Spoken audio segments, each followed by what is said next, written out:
Πάμε λίγο.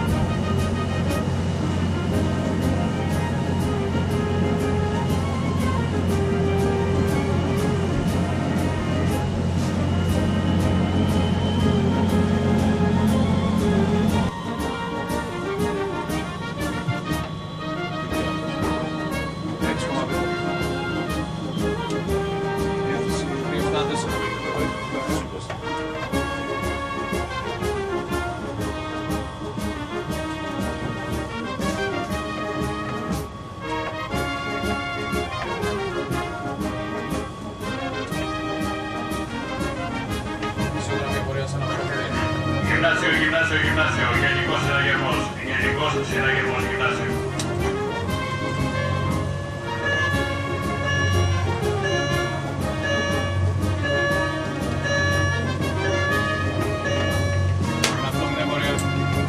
Κατάσταση διακρόντος πλοίου ΖΕΠΣ, αναβάνα παρασκευάσεις στον Ιβάνο Φιέκο.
Ο Πειραιά. Από τον Πειραιά. Πόσο καιρό υπηρετείς εδώ στο Ευρωπαϊκό? Σε αυτό περίπου ένα μήνα. Ένα μήνα. Πώς φαίνεται η ζωή εδώ? Χάλα. Πώς περνάμε? Εντάξει. Υπάρχει χώρος για διασκέδαση, υπάρχει τρόπος θα ήθελες μετά τελειώνοντας την θητεία σου εδώ στο πλοίο να συνεχίσεις το ναυτικό? Όχι. Όχι, όχι. Γιατί, ποιος ο λόγος? Δεν θέλω πια, εντάξει. Άμα φύγω, έφυγα τελείως. Δεν έχει συνέχεια. Δύσκολα, όχι πολύ. Ονομάζομαι Δούκας Παναγιώτης και είμαι από την Ελευσίνα, συγκεκριμένα από την Αγία Σωτήρα. Πόσο καιρό είσαι εδώ στο Ευρωπαϊκό? Είμαι από τις αρχές Μαΐου, σχεδόν 3 μήνες, μάλιστα. Σ' αρέσει αυτή εδώ η ζωή του ναυτικού? Εξαρτάται τι ονομάζεται ζωή ναυτικού. Σαν ναύτης ή σαν μόνιμος. Και ως ναύτης, πώς την βλέπεις? Αν εξαιρέσουμε ότι γίνονται πολλά ταξίδια, όλα τα υπόλοιπα είναι αρκετά καλά. Τι δεν θα σ' άρεσε εδώ στο ναυτικό? Δεν θα μ' άρεσε η νοοτροπία του ναυτικού. Δηλαδή? Ότι έχεις κάποιον ανώτερο πάνω το κεφάλι σου. Αυτό δηλαδή εσείς πιστεύετε ότι είναι πάρα πολύ, σας επηρεάζουν αφάνταστα δηλαδή ανώτεροι? Όχι, όχι, ίσα ίσα. Απλά προσπαθούν να μπεις στο ρυθμό της ζωής. Προσπαθούν να σε βάλουν, είναι τα πρώτα βήματα ώστε να ξεκινήσει η ζωή σου. Βλέπεις πώς είναι ο πραγματικός κόσμος. Υπάρχουν κάποια εφόδια που έχεις πάρει ήδη από το πολιτικό ναυτικό που στη συνέχεια θα σου φανούν χρήσιμα στην πολιτική σου ζωή? Προς τη στιγμή, επειδή είμαι ήδη μόνο 3 μήνες στο ναυτικό, δεν θα μπορούσα να πω ότι είναι πολλά τα εφόδια. Βέβαια, οι βάσεις έχουν γίνει και ελπίζω στο μέλλον να συνεχίσει να μου δώσουν κάτι περισσότερο, να αποκομίσω κάτι περισσότερο. Ελευθεριώτης Γιώργος, είμαι από την Πάτρα. Είμαι 6 μήνες στο καράβι. Η ζωή την βλέπεις εύκολη, είναι δύσκολη σε ένα πλοίο? Εντάξει, αρκετά εύκολη. Αρκετά δύσκολη άλλες φορές, εντάξει. Εξαρτάται στις περιστάσεις. Είχες παλαιότερη εμπειρία από τη θάλασσα? Όχι, Είναι η πρώτη φορά. είναι η πρώτη φορά. Και τα πρώτα σου συμπεράσματα? Είναι λίγος ο καιρός ακόμα για να βγάζουμε συμπεράσματα, αλλά εντάξει, αρκετά καλά. Γκόγκας Θανάσης, είμαι από Τύρνοβο, Λάρισσας και έχω 14 μήνες στο ναυτικό. Σε αρέσει αυτή η ζωή του ναυτικού? Όχι. Μαυρονέας Σωτήρης, από Ξυλόγαστρο είμαι. Η παλαιότερη εμπειρία από το ναυτικό, από τη θάλασσα? Όχι, πρώτη φορά σε πλοίο, ναι. Σ' αρέσει η ζωή του ναυτικού? Κοιτάξτε, αν εξαιρέσουμε ότι από τότε που ήρθα στο καράβι νηστάζω, όλα τα άλλα είναι εντάξει. Αυτό πιστεύεις ότι οφείλεται στη ρουτίνα της καθημερινότητας του πλοίου ή υπάρχει κάτι? Εντάξει, απλά ένα καράβι έχει συγκεκριμένα άτομα και πρέπει να βγουν συγκεκριμένες δουλειές. Και περιορισμένος αριθμός ατόμων, αυξημένες δουλειές. Είναι κουραστική δουλειά? Δεν μπορώ να πω ότι είναι κουραστική ή όχι, απλά είναι... Αν είσαι ξενύχτης ή αν έχεις κουραστεί μια μέρα από ένα ταξίδι, μετά τα υπόλοιπα σου φαίνονται αρκετά δύσκολα. Ξενυχτάς αυτές φορές? Πρέπει να βγουν οι βάρδιες. Συνήθως λέγεται ότι κάθε ναυτικός έχει και μια καρδιά σε κάθε λιμάνι. Εσείς το έχετε εδώ? Δεν μπορώ να απαντήσω σε αυτό το θέμα. Πώς είναι η ζωή σου εδώ στο πλοίο? Θα έλεγα είναι μια εμπειρία, εντάξει. Έχει και τα καλά της και τα κακά της. Εντάξει. Ανάλογα πώς το πάρει ο καθένας. Εγώ προσωπικά το έχω πάρει σαν μια καλή και ελάχιστο κακή εμπειρία. Σε σχέση με τα κουνήματα, έτσι. Μετράς τις μέρες που θες να φύγεις από το ναυτικό? Να σας πω την αλήθεια, τώρα που αρχίζω και χρονίζω, ας πούμε, εντάξει. Να λέγεται αλήθεια ότι μετράω τους μήνες, ας πούμε. Η σχέση σας είναι καλή με τους αξιωματικούς εδώ, το γυναικολόγιο? Ναι, θα έλεγα ότι είναι πολύ καλή. Ναι. Τι θα ήθελες να αλλάξεις σε ένα πλοίο? Τι θα ήθελα να αλλάξει? Να υπήρχε περισσότερος κόσμος. Περισσότεροι ναύτες. Αυτό θα βοηθούσε στο να γίνονται καλύτερες δουλειές? Ναι. Σίγουρα. Παντού βοηθάει. Όταν υπάρχει ο κόσμος, παντού βοηθάει. Αν θα σου πρότειναν να αλλάξεις τη θητεία σου και από ένα πολεμικό πλοίο να γυρίσεις στη στεριά, θα το έκανες? Κοιτάξτε, τώρα που είναι ο καιρός να απολυθώ, όχι. Γιατί ό,τι ήταν να περάσω, το έχω περάσει. Ό,τι ήταν να φάω που λέμε εμείς εδώ, το έφαγα. Αλεξόπουλος Αντώνης, είμαι ο μάγειρας Καράβιου και είμαι από Αθήνα. Συνήθως τι μαγειρεύετε σε αυτό? Ό,τι τρώμε στα σπίτια μας, δεν έχουμε κάτι καθημερινά φαγητά. Είχατε εμπειρία πριν έρθετε σε καράβια από τη μαγειρική τέχνη? Όχι, εδώ έμαθα. Ήμουν τυχερός γιατί όταν ήρθα υπήρχε ένας ναύτης ο οποίος ήταν επαγγελματίας μάγειρας σε εμπορικό καράβι, κουρασγερόπλιο, και μαζί του έμαθα. Οι ναύτες είναι ευχαριστημένοι συνήθως με τα φαγητά που μαγειρεύετε? Αυτό θα ρωτήσετε τους ίδιους, αλλά οι αντιδράσεις τους δείχνουν είναι θετικές. Εδώ σήμερα μας έχετε μαγειρεύσει τι? Σήμερα έχουμε φτιάξει παστίτσιο. Αυτό συνδυάζεται συνήθως με τι το παστίτσιο? Σαλάτα, ναι, χωριάτικη, λάχανα, αναλόγως. Τρώνε αρκετά οι ναύτες, Ναι, οι ποσότητες είναι όλα τα υλικά. Είναι, οι ποσότητες είναι αρκετές. Λόγω ότι είναι μικρός αριθμός των ατόμων στο καράβι. Όταν λοιπόν ένα καράβι ταξιδεύει μεσοπέλαγα με πολλά μποφόρ, πόσο εύκολο είναι να μαγείρευμα μέσα σε μια κουζίνα, αρκετά μικρή? Είναι αρκετά δύσκολα. Είναι αρκετά δύσκολα. Απλά επειδή έχω αρκετά χρόνια εδώ, έχω πλέον μάθει σε αυτό το ρυθμό και δεν με ενοχλεί ιδιαίτερα. Αν κάποια στιγμή αποφασίσετε να φύγετε από το πολεμικό ναυτικό, Ναι. Και πάλι στην ειδική σας ζωή θα συνεχίζετε μια τέτοια δουλειά? Γιατί όχι. Είναι ευχάριστη δουλειά και πρέπει να έχεις μεράκι βασικά για να την κάνεις. Ναι. Έχετε πάρει, πιστεύετε, τα εφόδια αυτά που χρειάζεστε για να μπορέσετε μετά στη βοήθεια? Εσείς είσαστε εδώ μαζί με τον βοηθό σας? Ο βοηθός, ναι, ο Νάτς. Γεια σας. Πού είσαστε? Περιγιάλη Κορινθίας. Οδικόνος. Μαρίν Δημήτρης. Πόσο εύκολο είναι η ζωή μέσα σε μια κουζίνα που η θερμοκρασία είναι πολύ ψηλή? Είναι υψηλή, ναι. Εντάξει. Εσείς είχατε ξανά εμπειρία με το θέμα του μαγειρεύματος? Λίγη. Πολύ λίγη. Λίγη. Από τον μάγειρα εδώ μάθετε πολύ περισσότερα πράγματα? Ναι, έχω μάθει αρκετά, πιστεύω. Σας αρέσει αυτή η δουλειά? Ναι, μας αρέσει να την κάνουμε. Ναι, ήταν Δεν δική σας έχουμε. επιλογή απλώς ότι... Δική μας, ναι. Εσείς οι ίδιοι? Η ίδια, ναι. Εσείς φαντάζομαι ότι σε λίγο θα απολυθείτε? Ναι, ναι, θα πουληθώ. Μετράτε μέρες για να φύγετε και λέτε... Όχι, όχι, θέλω πολύ ακόμα. Θέλω. Ευχαριστώ. Ευχαριστώ πολύ. Εύκο, υπηρετώ στο πλοίο ΚΦ Ορμή 1,5 μήνα. Είμαι νοσοκόμος του πλοίου. Πόσο δύσκολο είναι το επάγγελμα ενός νοσοκόμου σε ένα πλοίο?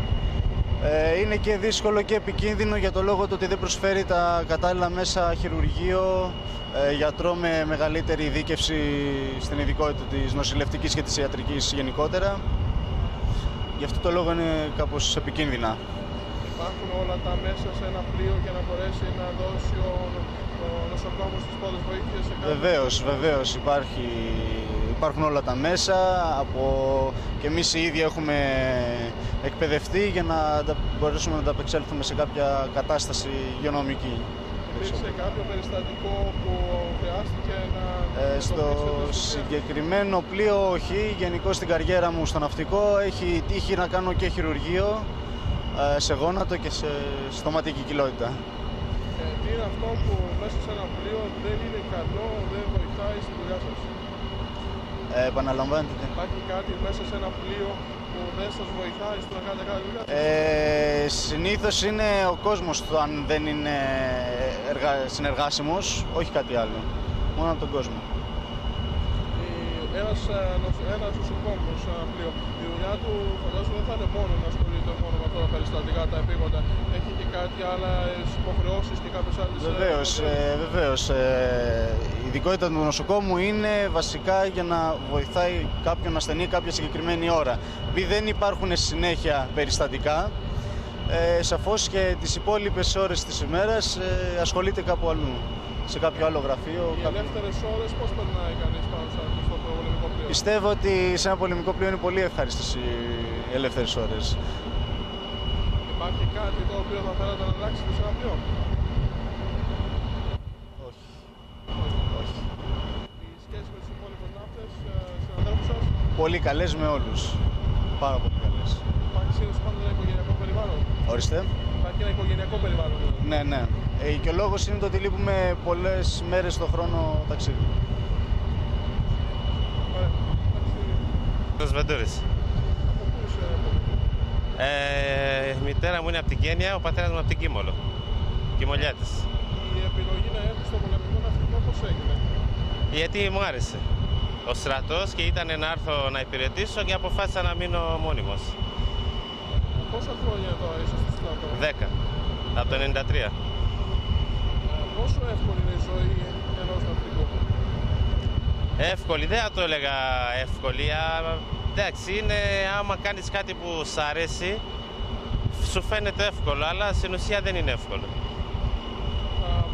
Τι θα λέγατε σε νέα παιδιά που ξεκινάνε τώρα τη στρατιωτική τους θητεία ή που θέλουν να επιλέγουν να πάνε τώρα στο στρατό, για ποιο λόγο θα έπρεπε να επιλέξουν το πολεμικό ναυτικό?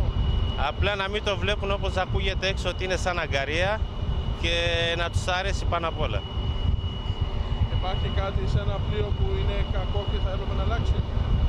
Μέχρι στιγμής δεν θα το έλεγα.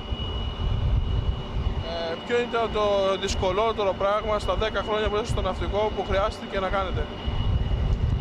Με τις βλάβες που πολλές φορές τα δυσκολευτήκαμε αλλά τα ξεπεράσαμε.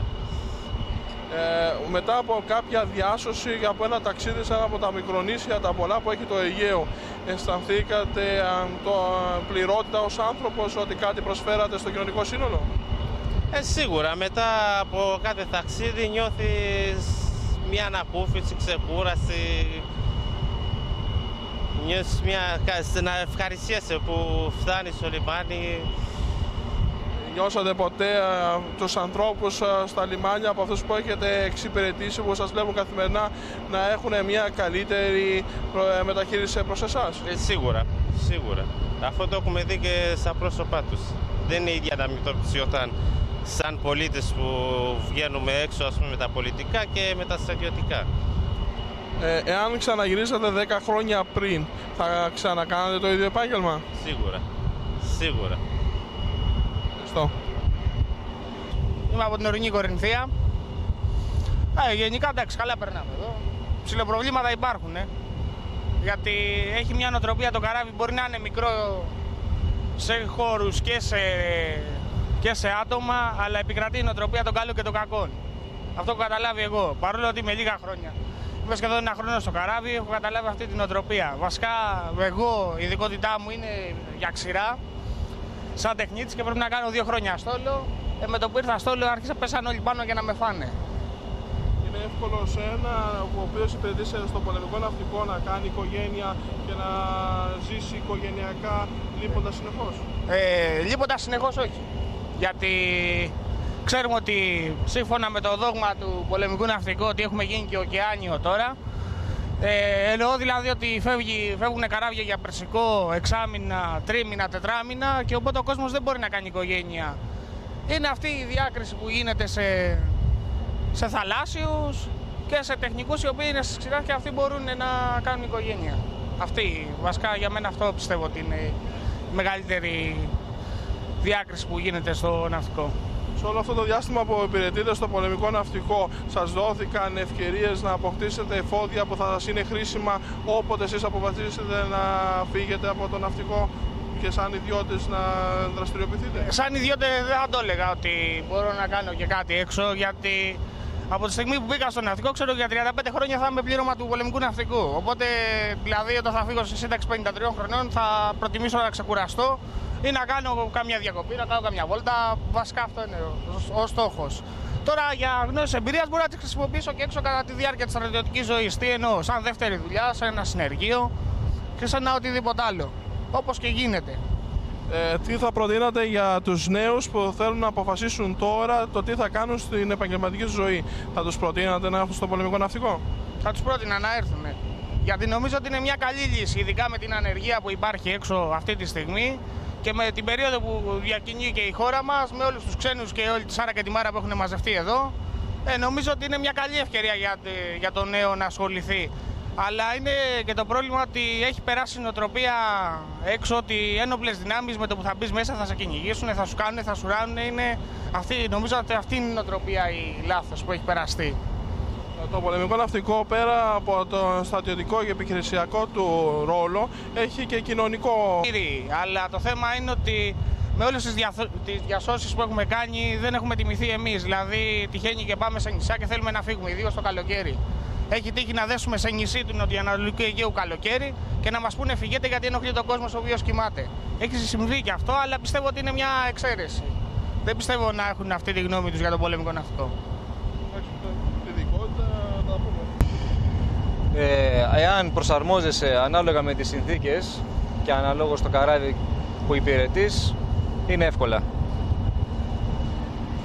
Συνήθως οι ναύτες, είτε αξιωματικοί είτε επαξιωματικοί, αντιμετωπίζουν σοβαρό πρόβλημα με την οικογένειά τους, λείποντας πάρα πολλούς μήνες από το σπίτι. Πώς το αντιμετωπίζετε εσείς που ζείτε αυτό το πρόβλημα καθημερινά? Κοιτάξτε να δείτε, εμάς είναι η δουλειά μας αυτή. Το πρόβλημα είναι στις γυναίκες μας. Η γυναίκα όμως, η οποία μας παντρεύεται, το γνωρίζει αυτό, οπότε το παίρνει απόφαση. Αν ξαναγυρίσατε πίσω στα πρώτα χρόνια σας, αν αποφασίσατε να έρθετε στο πολεμικό ναυτικό, θα το ξαναποφασίσατε να έρθετε, να κάνετε αυτή τη δουλειά? Μάλιστα.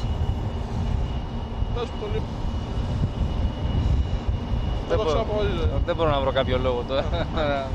Ο πλωτάρχης Παρίσης Κανούτος, αξιωματικός του πολεμικού ναυτικού, κυβερνήτης της κανονιοφόρου ορμή. Είναι ένα από τα πλοία που επισκέπτονται αρκετά τακτικά και συχνά το νησί της Ρόδου και τα υπόλοιπα νησιά του νοτιοανατολικού Αιγαίου, Κάσο, Κάρπαθο, Καστελόριζο, τη Σύμη μερικές φορές. Αυτή τη στιγμή βρισκόμαστε ανατολικά της Ρόδου, όχι πολύ μακριά από την πόλη της Ρόδου. Είναι στα πλαίσια μιας τυπικής, θα έλεγα, περιπολίας. Τα πλάνα που τραβήξαμε πιο πριν δείχνουν μια τυπική μέρα ενός πολεμικού πλοίου που πλέει μόνο του για εκτέλεση κάποιας αποστολής όταν αυτό βρίσκεται εν πλώ. Να ρωτήσουμε ποιοι είναι οι ρόλοι και οι σκοποί της ύπαρξης ενός πολεμικού σκάφους στην περιοχή μας?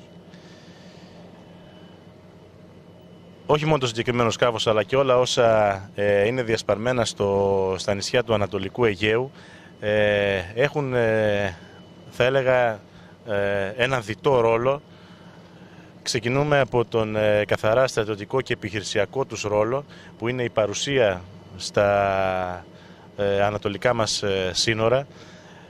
Ο ρόλος του πλοίου, των πλοίων αυτής της μορφής, που είναι κυρίως κανονιοφόροι και κάποια άλλα μικρά σκάφη, είναι να παρέξουν την πρώτη προειδοποίηση για ό,τι πάει να συμβεί στραβά κατά παράβαση των κανονισμών και των αρχών του διεθνούς δικαίου από οποιονδήποτε, από τους ανατολικούς μας συμμάχους, αλλά και από οποιονδήποτε άλλον. Είναι η επίδειξη της ελληνικής σημαίας στα κρητικά μας νησιά, που πιστέψαμε ότι οι κάτοικοι των νησιών αυτών την επίδειξη αυτή και την παρουσία των ναυτικών μονάδων την έχουν ανάγκη, την εκτιμούν βαθύτατα, όπως προκύπτει από τις καθημερινές μας επαφές με τον κόσμο και τους μόνιμους κατοίκους των νησιών, θα έλεγα κυρίως των μικρότερων αλλά και των μεγαλύτερων σίγουρα. Συμμετέχουμε σε συνεργασία με το λιμενικό σώμα ή μάλλον δρώντας παράλληλα στην αποτροπή εισόδου των λαθρομεταναστών, που είναι ένα σύγχρονο και αρκετά έντονο στις μέρες μας φαινόμενο.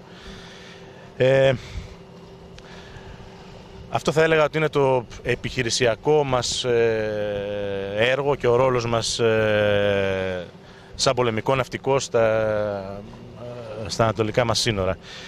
Υπάρχει όμως ένα εξίσου σημαντικό έργο που αναλαμβάνει κάθε μονάδα που βρίσκεται σε αποστολή στα κρητικά μας νησιά, που είναι ο κοινωνικός του ρόλος. Καλούμεθα όχι σπάνια, και το κάνουμε με πολύ μεγάλη αίσθηση ευθύνης, αλλά και ικανοποίησης ότι προσφέρουμε πέραν του στρατιωτικού και κάποιο άλλο κοινωνικό έργο που είναι πολύ πιο κατανοητό και απτό για τον κάτοικο του Ακριτικού νησιού. Συμμετέχουμε όποτε κληθούμε σε μεταφορά ασθενών, συμμετέχουμε σε εορταστικές εκδηλώσεις στα διάφορα νησιά όποτε αυτές υπάρχουν και καλούμεθα να συμμετέξουμε, και σε μια πληθώρα ακόμη κοινωνικών προσφορών, τις οποίες αυτό δεν μπορώ να τις απαριθμίσω αυτή τη στιγμή, όχι γιατί δεν υπάρχουν άπειρα παραδείγματα, αλλά γιατί είναι τέτοια η ποικιλία και είναι άλλες τόσες σε μορφή και αριθμό που μπορούν να βγουν, που νομίζω ότι δεν είναι σκόπιμο να το πούμε αυτή τη στιγμή. Πάντως είναι μια μεγάλη γκάμα. Διαβεβαιώ ότι το πολεμικό ναυτικό με τα σκάφη του πάντοτε είναι ανοιχτό σε προσκλήσεις, προτάσεις και για εορτασμούς, αλλά και για παροχή κοινωνικού έργου, και πάντα με ικανοποίηση, προθυμία και βαθύτατη, σας διαβεβαιώ, αίσθηση ευθύνης πράττει αυτό το οποίο θα του ζητηθεί. Πόσο ολοκληρωμένα νιώθει ένας Έλληνας αξιωματικός του πολεμικού? Η ικανοποίηση που νιώθει όχι μόνο ένα μόνιμο στέλεχος που υπηρετεί σε ένα πολεμικό καράβι, αλλά και οποιοδήποτε, και οι στρατεύσιμοι που καλούνται να κάνουν τη θητεία τους πάνω σε αυτό, είναι η ικανοποίηση που ο καθένας θα ένιωθε αν πρόσφερε από το παραμικρό μέχρι τη μεγαλύτερη βοήθεια σε έναν συνάνθρωπό του. Είναι η ίδια ικανοποίηση, χαρά και η αίσθηση ότι έκανα το καθήκον μου, σαν αυτή που θα κάνει ένας πολίτης που θα δει κάποιον να πέφτει στο λιμάνι μέσα και θα βουτήξει ο ίδιος να τον σώσει. Είναι η ίδια ικανοποίηση. Και είναι ίδια για τον καθένα ξεχωριστά, όχι μόνο για τον κυβερνήτη του πλοίου, για όλους είναι ίδια. Δεν είμαστε σε ευχάριστη θέση να παρέχουμε βοήθεια, γιατί πάνε να πει ότι υπάρχει ανάγκη, κάποιος χρειάζεται βοήθεια, αλλά όποτε χρειαστεί να το κάνουμε, πρώτον με αίσθηση ευθύνης, δεύτερον υπερβάλλοντας πολλές φορές τις δυνατότητες και σαν άνθρωποι αλλά και σαν σκάφος, η ικανοποίηση είναι τεράστια. Ένα από τα μεγαλύτερα προβλήματα που αντιμετωπίζουν οι Έλληνες ναυτικοί είναι η έλλειψη της οικογένειάς τους από κοντά. Εσείς πώς το αντιμετωπίζετε αυτό το πράγμα? Δεν υπάρχει ένας καθορισμένος τρόπος να πούμε ότι υπάρχει μια συνταγή αντιμετώπισης της έλλειψης της οικογένειας, το ότι αρκετά συχνά καλούμεθα να βρεθούμε μακριά από την οικογένειά μας. Ο καθένας έχει την δική του ιστορία, έχει ανάλογα με την προσωπικότητά του το δικό του τρόπο να ανταπεξέρχεται αυτής της έλλειψης. Σίγουρα η δουλειά μας είναι μέρος της ζωής μας, δεν είναι κάτι ξένο από αυτήν, είναι κομμάτι, έτσι μάθαμε να ζούμε, αυτό κάνουμε, εμείς το διαλέξαμε, μόνοι μας το κάνουμε με μεγάλη χαρά. Από εκεί και πέρα βέβαια ο καθένας, είπαμε, έχει αφήσει πίσω του μια οικογένεια, άλλος έχει αφήσει την κοπέλα του, προσωπικά έχω αφήσει την κόρη μου, και όποιο μέρος του πληρώματος και αν πάρετε, ο καθένας θα έχει να σας πει μια διαφορετική ιστορία, παρόμοια με τη δικιά σας, παρόμοια με οποιοδήποτε. Δεν υπάρχει συνταγή. Δεν μπορώ να συστήσω κάντε αυτό για να ξεχάσετε την οικογένεια ή για να μην σας λείπει τόσο. Ο καθένας βρίσκει τον τρόπο του και τα αντιμετωπίζει. Αυτό πάντως να είστε βέβαιοι ότι η έλλειψη αυτή πολλές φορές, άλλες φορές εντονότερα, άλλες φορές πιο καταλαγιασμένα, υπάρχει. Ειδικά για ένα πλοίο το οποίο απασχολείται περίπου ένα μήνα παραμήνα μακριά από την οικογένεια. Δεν είναι έτσι όλες οι μονάδες του ναυτικού. Άλλες έχουν λιγότερα ταξίδια και η έλλειψη αυτή στο προσωπικό τους είναι μικρότερη. Άλλες βέβαια έχουν μεγαλύτερες αποστολές, όπως οι μεγάλες μας μονάδες που αντιπροσωπεύουν το ελληνικό κράτος και επιδεικνύουν την ελληνική σημαία στις διεθνείς συμμαχίες. Εκεί λείπουν περισσότερο από εμάς, η έλλειψη είναι μεγαλύτερη. Πάντως η κοινή συνισταμένη είναι αυτή. Κανείς μέσα σε ένα πολεμικό πλοίο βλέπει πολλές φορές τον Άγιο Νικόλαο, το εικόνισμα του Αγίου Νικολάου. Η σχέση του ναυτικού με τον Άγιο Νικόλαο ποια είναι?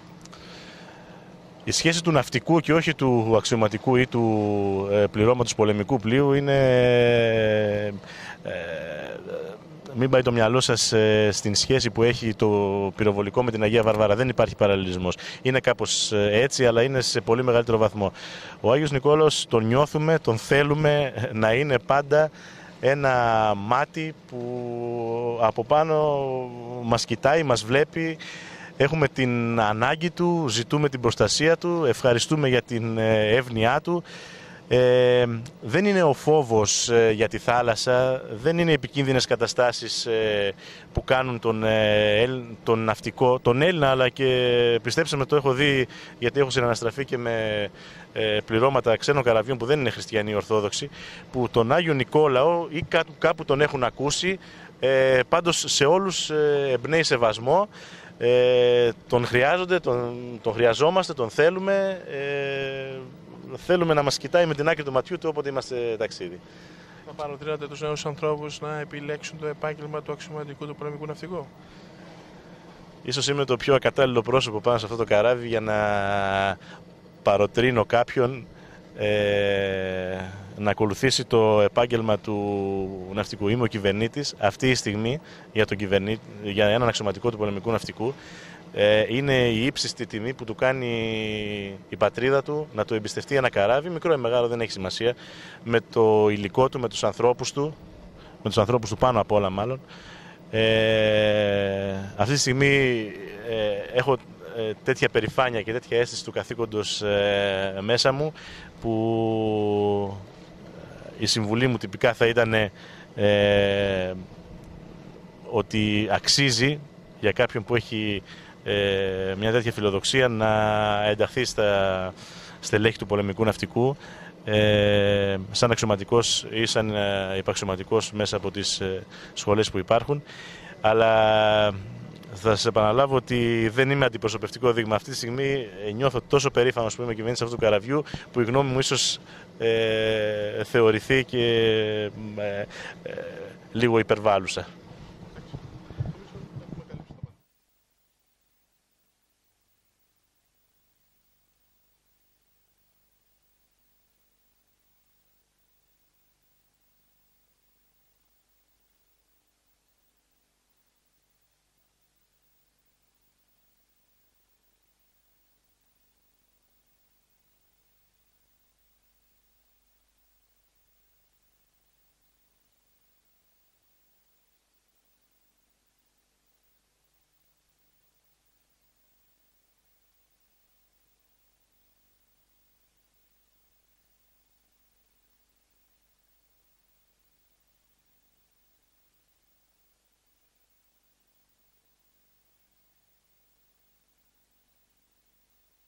Μπήκατε στο πλοίο μου, στο πλοίο μας, στο πλοίο του πολεμικού ναυτικού.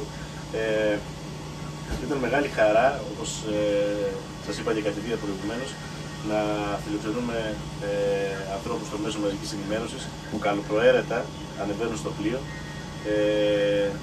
Είναι μεγάλη ευκαιρία για μας, επειδή δεν έχουμε τέτοιες πολλές ευκαιρίες. Αυτή ήταν πολύ μεγάλη ευκαιρία να δείξουμε ότι ένα πολεμικό πλοίο είναι μια ομάδα ανθρώπων πάνω απ' όλα, πάνω σε ένα πλοίο καταρχήν και κατά δεύτερον σε ένα πολεμικό πλοίο. Οι άνθρωποι αυτοί, σας είπα, έχουν τις αδυναμίες τους, έχουν τα προτερήματά τους. Είναι μια μικρογραφία της κοινωνίας μας, την οποία το τηλεοπτικό σας κανάλι είμαι σίγουρος ότι θα αποτυπώσει και θα δώσει στους τηλεθεατές σας. Εκ μέρους όλου του πληρώματος των αξιωματικών, των υπαξιωματικών, των ανθοδιώπων του πλοίου, ευχαριστώ για την προσφορά σας, για την επίσκεψή σας. Εύχομαι να ήταν ευχάριστη, οι αναμνήσεις σας να είναι ευχάριστες. Αν κάτι κακό αποτυπώθηκε, ας μείνει σε εμάς. Προσβλέπω κάποια στιγμή σε αυτό ή σε άλλο πλοίο να ξανασυναντηθούμε, είτε και προσωπικά είτε και σαν κανάλι. Συγχαρητήρια και πάλι για την δουλειά σας και με χαρά σας ξαναέχουμε αναπάρει.